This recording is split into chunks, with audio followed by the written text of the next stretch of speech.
So two things happened automatically. Number one, sanity began to come into the society. Number two, money began to enter his pockets because he was selling the thing. Like, so he achieved that goal of having people who are, sober so that he can preach, but also money came.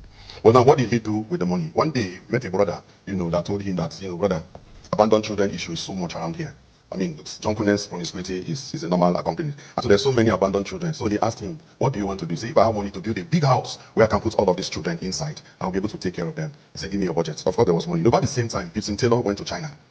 And he wrote from China that there's so much opportunity for the gospel. I need hands. McGuiness took it upon himself and said, any young man that wants to go to China for mission work, come, I'm ready to sponsor you 100%. Of course, real people wanted to do missionary came. People wanted to do adventure also came. At some time, he wrote back and said, so people are saying to me are useless. Like, I cannot use them for missions work. What do? Let's train them. He set up a training school for missionaries.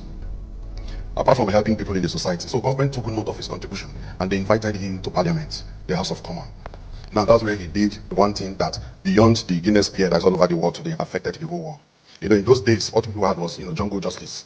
People that grew up in the village, when you want to fight real fight, you don't fight in compound. So people that have more mouth and less power, they don't always take that challenge. So in Ireland, they have, when there is a dispute to be settled, people take guns and go to the streets. Like take pieces and turn back and shoot. And anybody that's how they determine who is right and who is wrong.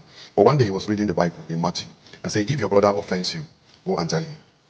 If he refuses, tell the elders. If he refuses to listen to the elder, tell the church. If they refuse, treat him as an unbeliever.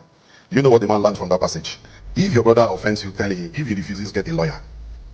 If the lawyer writes and he's not remedying the situation, go to court. If he refuses, they will throw him to prison. And he passed it, he sponsored it as a bill to the House.